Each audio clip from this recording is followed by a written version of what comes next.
जय श्री राम। देखिए, आप लोगों को पता ही होगा कि भारत और कनाडा के बीच में इस समय विवाद चल रहा है। तो क्या है इस विवाद का कारण, इस वीडियो में हम यही जानने वाले हैं। देखिए, समझिए, इस विवाद का सबसे बड़ा कारण है वो है खालिस्तान की मांग। तो क्या है खालिस्तान? आप लोगों को पता ही होगा कि हर पार्टी किसी न किसी तरीके से राज में आना चाहती है। जैसे भाजपा चाहती है कि भारत में हमारा राज हो, इसी तरीके से बहुत सारी पार्टियां जो चाहती है हमारा राज हो। जैसे कांग्रेस चाहती है, बीजेपी, वो बसपा चाहती है, या समाजवादी पार्टी चाहती है, या आम आदमी पार्टी चाहती है कि भारत में या भारत के किसी राज्य में हमारा राज हो, जिसके लिए उसे बहुत सारे हथकंडे अपनाने पड़ते हैं। उसमें से एक हथकंडा है क्या, कि लोगों को आपस में बांटना। अब लोगों को आपस में किस तरीके से बांटा जाए? जैसे बीजेपी कहती है हिंदू मुस्लिम करती है, अब हिंदू और मुस्लिम को आपस में बांट देती है जिससे हिंदू वोट उनको मिल सके। इसी तरीके से कांग्रेस क्या करती है, वो भी हिंदू मुस्लिम करती है और आपस में बांटने की कोशिश करती है जिससे मुस्लिम वोट उनको मिल सके।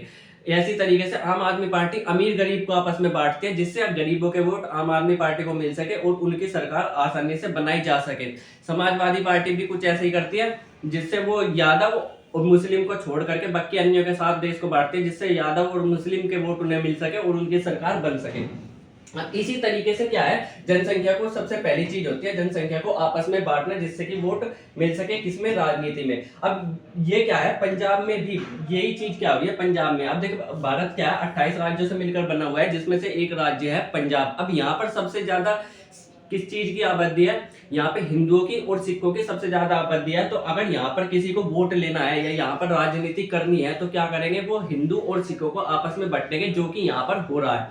अब ये आपस में बांटते बांटते ये थोड़ा 2 कदम और आगे निकल जाते हैं, जैसे कि आजादी से पहले पाकिस्तान के समय पर हुआ था। तो यहाँ पर देखो, यहाँ पर मुस्लिमों की आबादी ज्यादा थी पाकिस्तान के समय पर, जब भारत पाकिस्तान आजाद नहीं हुए थे और दोनों आपस में मिलकर रहते, तो यहाँ पर भी सेम ही चीज थी कि पाकिस्तान की तरफ यहाँ पर मुस्लिमों की आबादी ज्यादा थी और इन्होंने भी यही मांग करी थी कि हम क्या करेंगे, हम हिंदुओं के साथ नहीं रहेंगे, हमें क्या चाहिए, एक अलग देश चाहिए। अब यहाँ पर पंजाब के लोग भी या पंजाब के सिख भी यही मांग कर रहे हैं कि हमें भारत के साथ नहीं रहना, हमें एक अलग देश चाहिए। जिसमें से बहुत कम लोग ये मांग करते हैं, सारे के सारे लोग ये मांग नहीं करते, पर मांग उठती है तो सब लोग आपस में जुड़ते भी हैं, क्योंकि धर्म के साथ ऐसा ही होता है।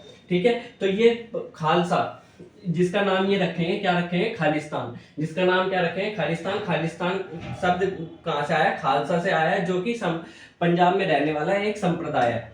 अब देखिए, कोई आंदोलन चलेगा, लोग मांग करेंगे तो उसके कुछ लीडर भी होंगे। तो इनके सबसे पहले लीडर थे भिंडरेवाला, जो कि क्या कर रहे थे, इन्होंने सबसे पहले खालिस्तान की मांग शुरू करी थी, जिनकी blue star, operation blue star के दौरान इंदिरा गांधी जी ने हत्या करवा दी थी, जिसके कारण सिख लोग बहुत ज्यादा भड़क गए थे और इंदिरा गांधी जी की भी सिखों ने हत्या कर दी थी। खैर, ये पास्ट है जो बीत चुका है, इसके बारे में हम कभी बाद में चर्चा करेंगे। अभी फिलहाल के समय पे आपने देखा होगा, कुछ समय पहले एक खालिस्तानी समर्थक था जिसका नाम था अमृतपाल। अभी इसने मीडिया में 3-4 दिन ही इंटरव्यू दिए होंगे और मोदी सरकार ने इन पर एक्शन ले लिया और कहा कि ऐसे तो नहीं चलेगा, इसको जेल में डाल दो। पर ये क्या करो, इसने भारत छोड़ करके ये भाग गया और इसको भगोड़ा साबित कर दिया गया। ठीक है, ये भारत छोड़कर भाग गया और भगोड़ा साबित कर दिया, अभी कहाँ है पता नहीं। अब अभी के समय में जो सबसे ज्यादा खालिस्तान के समर्थक में बयानबाजी करता है वो है पन्नू। वो कौन है, पन्नू। अब ये कहाँ है, ये भारत में तो रह नहीं सकते, क्योंकि भारत में रहेंगे तो क्या करेंगे, इन पर सरकार बहुत तगड़ी एक्शन लेगी और मोदी सरकार बिल्कुल भी ये बर्दाश्त नहीं कर सकती कि कोई आकर के खालिस्तान की मांग भारत में करे। इसीलिए कि आप कहाँ रहते हैं, ये भारत से बाहर रहते हैं। और भारत से बाहर किस देश में रहता है, कनाडा में रहता है। कनाडा में क्यों, क्योंकि कनाडा में ही सबसे ज्यादा सिख लोग मिलते हैं। भारत से जाने वाले सबसे ज्यादा सिख कहाँ मिलते हैं, कनाडा में ही मिलते हैं। ठीक है, तो ये कनाडा से करते हैं। अब देखा जाए तो ये अभी एक्टिविस्ट है, इनकी ये काफी पुराने थे, ये भाग गए। और ये हरदीप सिंह निज्जर, अब इन्हीं के कारण कनाडा और भारत का सबसे बड़ा विवाद छिड़ा हुआ है। अब इनकी पिछले साल क्या कर दी थी, किसी लोगों ने हत्या कर दी थी, किन्हीं लोगों ने हत्या कर दी थी, किसने नहीं, किसने की ये पता नहीं। तो जब कनाडा ने इसकी छानबीन करी तो उन्होंने पाया, उन्होंने देखा होगा कि हाँ, इसमें क्या है, भारत का हाथ है या नहीं है। पर उन्होंने ये इल्जाम लगाया कि इसकी, हरदीप सिंह निज्जर की हत्या कराने में भारत का हाथ है। और ये इल्जाम उन्होंने केवल भारत पर किसी लोग पर नहीं लगाया, ये इल्जाम लगाया भारत के सबसे बड़े बड़े लोगों पर। किन पर, देखिए, जिनमें से किस किस का नाम आया, अमित शाह जी का, जो कि भारत के गृह मंत्री है, अमित शाह जी का नाम आया, जिससे, और भारत के जो वो कनाडा के जो हाई कमिश्नर थे, संजय वर्मा का नाम आया। और किसका, भारत का जो एक गैंगस्टर है लॉरेंस बिश्नोई इसका नाम आया और कहा गया कि ये तीनों मिल करके भारत कनाडा में रहने वाले जो खालिस्तान के समर्थन है करते हैं लोग, उनको मरवा रहे हैं, और जो कि बहुत बड़ी गलती है। क्यों? क्योंकि अगर आप अपने देश में करो, आप अपने देश में इन्हें मारो पिटो जो करना है करो, पर हमारे देश में आप ऐसा क्यों कर रहे हो? ये इंजाम कनाडा ने लगाया है। क्यों लगाया है? अब देखिए इसके पीछे भी एक कहानी है, क्यों लगाया, क्यों लगा रही है कनाडा की सरकार। तो ये है जस्टिन ट्रूडो, ये क्या है, कनाडा के प्रधानमंत्री है। अब अगले साल प्रधानमंत्री के इलेक्शन होने वाले हैं कहां पर? कनाडा में। अब कनाडा में तीन सबसे बड़ी पार्टियां जैसे कि हमारे यहाँ कांग्रेस है, भाजपा है, इसी तरीके से कनाडा में तीन सबसे बड़ी पार्टियां, पहली है लिबरल पार्टी, दूसरी है कंजर्वेटिव पार्टी और तीसरी है न्यू डेमोक्रेटिक पार्टी। तीन बड़ी पार्टी है, लिबरल, कंजर्वेटिव और न्यू डेमोक्रेटिक पार्टी। अब इन्हें प्रधानमंत्री बनने के लिए कनाडा में टोटल सीट है 338, जिसमें से इनको 170 चाहिए, पर फिलहाल अभी के समय में इनके पास केवल 157 सीट है।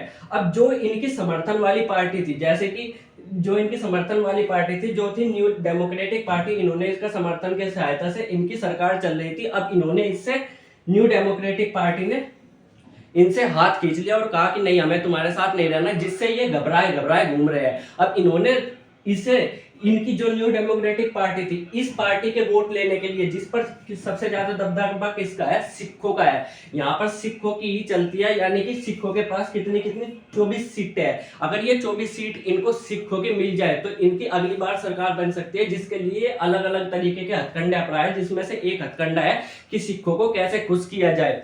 अब कैसे खुश किया जाए, इसके लिए इन्होंने देखा कि हाँ, सिख कैसे खुश हो सकता है, वो खालिस्तान की मांग से खुश हो सकता है। इसके लिए इन्होंने भारत पर डायरेक्ट आरोप लगा दिए हैं और भारत ने इन आरोपों को खारिज कर दिया। आरोप क्या लगाया कि यही लगाया कि भारत जो है हमारे मुल्क में रहने वाले लोगों की हत्या करवा रहा है अपने फायदे के लिए।